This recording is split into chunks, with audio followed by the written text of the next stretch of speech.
देवियों सज्जनों सत सत नमन। मैं आपके सम्मुख आत्म परिचय भाग 184 लेकर के उपस्थित हुआ हूं।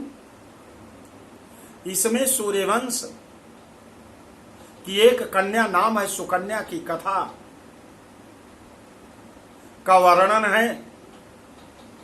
सुकन्या के पति का नाम है च्यवन मुनि। जैसा कि इसके पहले परिच्छेद में आपने सुना, तो बोलो आदि शक्ति माता भगवती की जय।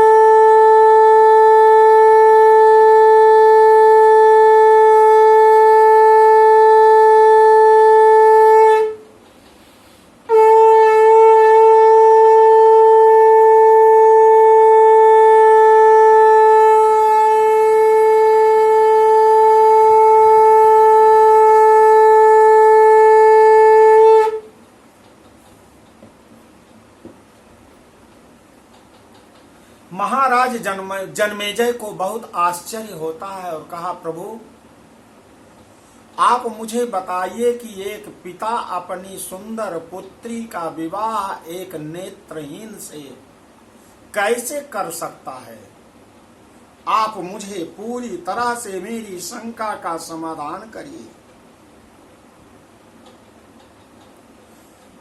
महाराज शरयाति ने एक अंधे मुनि को अपनी सुंदर नेत्र वाली कन्या कैसे प्रदान कर दी। उनका हृदय कैसे स्वीकारोक्ति प्रदान किया।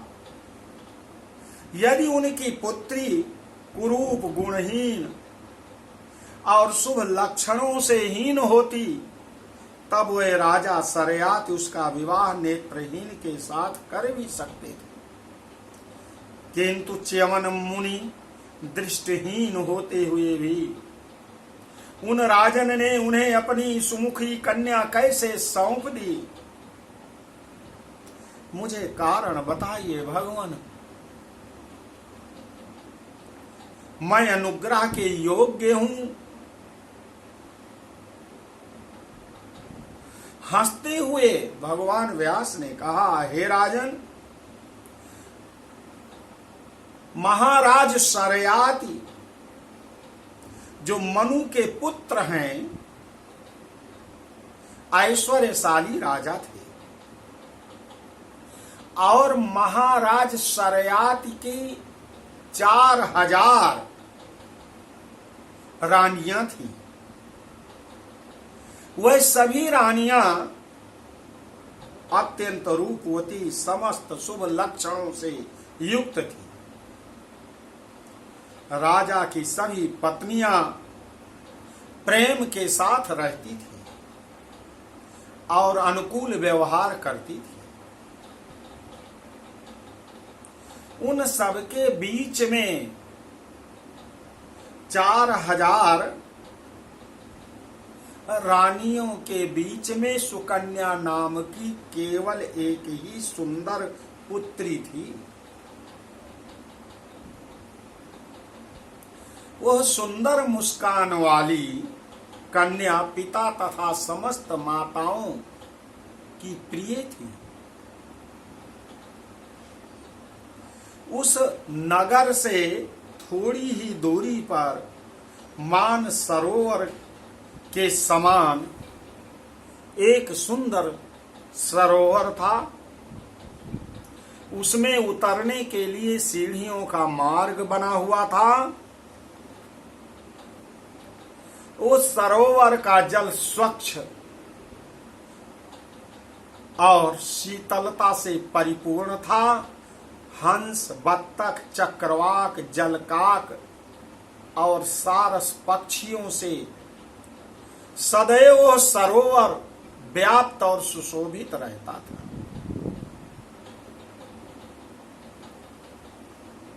वह 5 प्रकार के कमलों से सुशोभित था। भंवरे सदा मंडराया करते थे।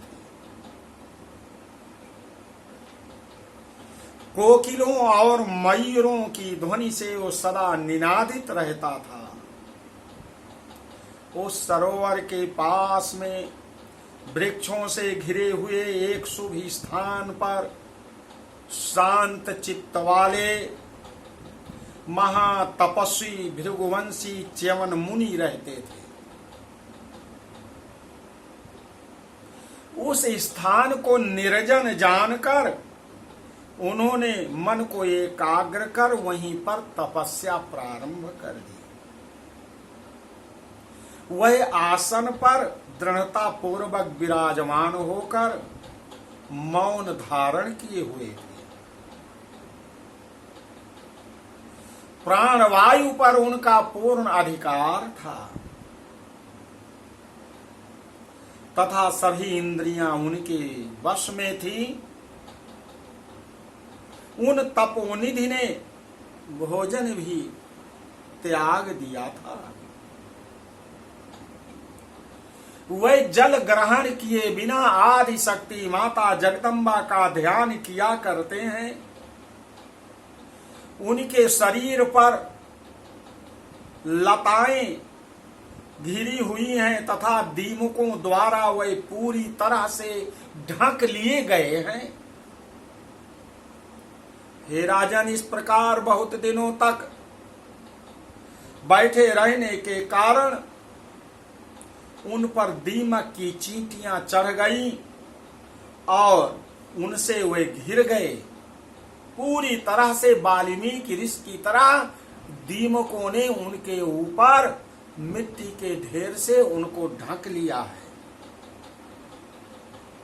वो एक मिट्टी के ढेर के समान हो गए हैं।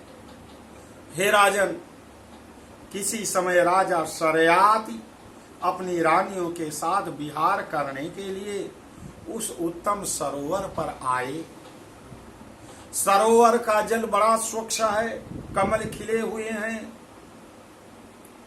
और राजा अपनी रानियों को लेकर के जल क्रीड़ा करने लगे।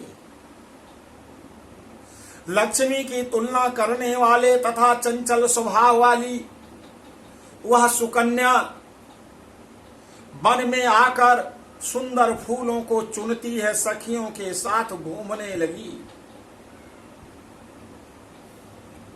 वह उस सरोवर के आसपास बड़े सौंदर्य प्रकृति के रूप और सौंदर्य से मुग्ध होकर के इधर उधर घूम रही है।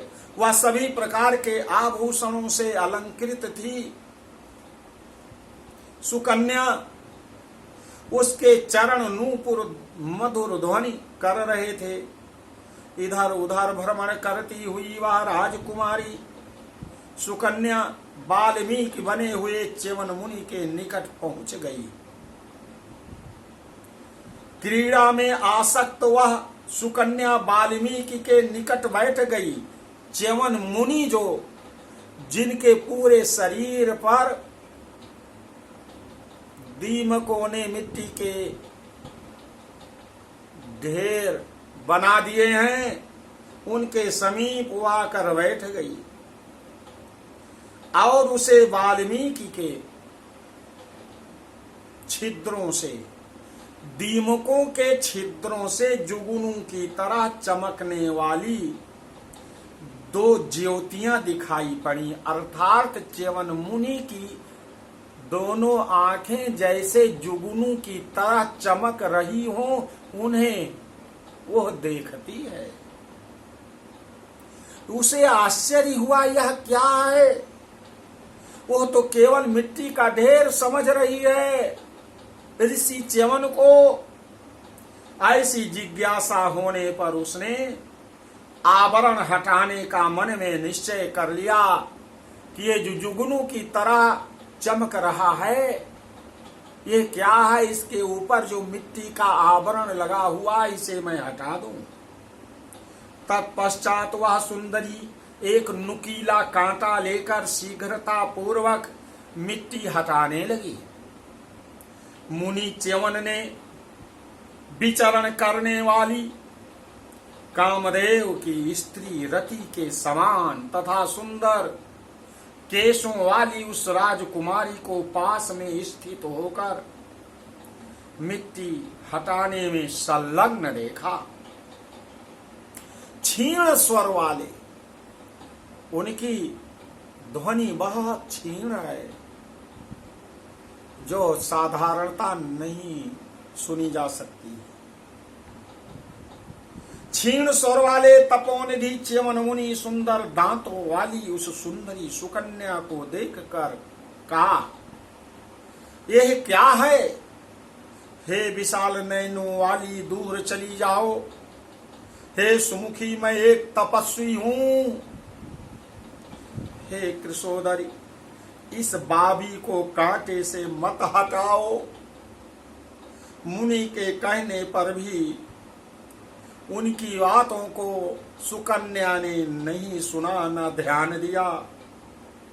यह कौन सी चमकने वाली वस्तु है? यह कह करके उसने मुनि के नेत्र भेद डाले।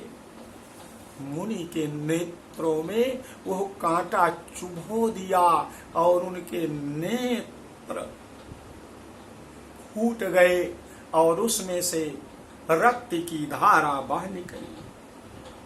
दैव की प्रेरणा से राजकुमारी उनके नेत्र बींध कर सशंक भाव से खेलती हुई और मैंने यह क्या कर डाला, यह सोचती हुई वहां से चली गई।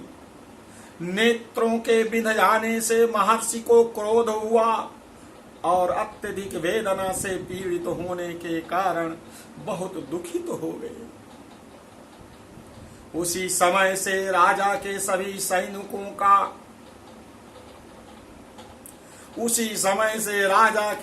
सैनिकों का मलमूत्र अवरुद्ध हो गया।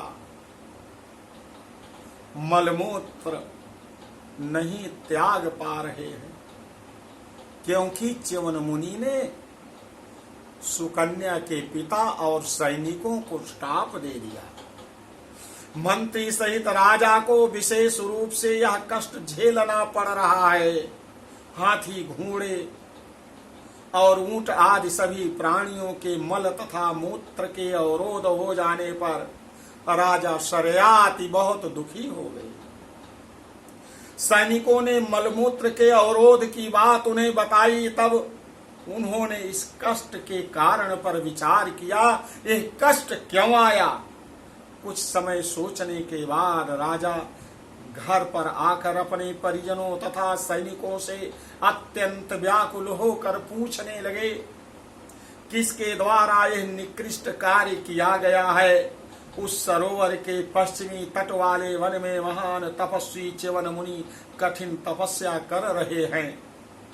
अग्नि के समान तेजस्वी उन तपस्वी के प्रति किसी ने कोई अपकार अवश्य किया है, इसलिए हम सबको ऐसा कष्ट हुआ है, यह निश्चित है। महातपस्वी वृद्ध तथा श्रेष्ठ भृगुनंदन महात्मा च्यवन का अवश्य ही किसी ने अनिष्ट कर दिया है, ऐसा मैं मानता हूं। यह अनिष्ट जाने में किया गया हो अथवा अनजाने में, उसका नियत फल तो भोगना ही पड़ेगा, क्योंकि राजा ही प्रजा का मालिक होता है। न जाने किन दुष्टों ने उन तपस्वी का अपमान किया है। राजा के ऐसा पूछने पर दुख से व्याकुल हुए सैनिकों ने कहा, हम लोगों के द्वारा मन वाणी कर्म से मुनि का कुछ भी अपकार नहीं किया गया है राजन, हम लोग नहीं जानते। देवियों सज्जनों, आपने यहां तक कथा का श्रवण किया। इसके आगे की कथा का श्रवण अगले परिच्छेद में सुनाऊंगा। आपसे निवेदन है कि दूर दूर तक इसे भेजिए और लोग सुने, आदिशक्ति माता भगवती की कृपा प्राप्त करें। बोलो आदि शक्ति माता भगवती की जय।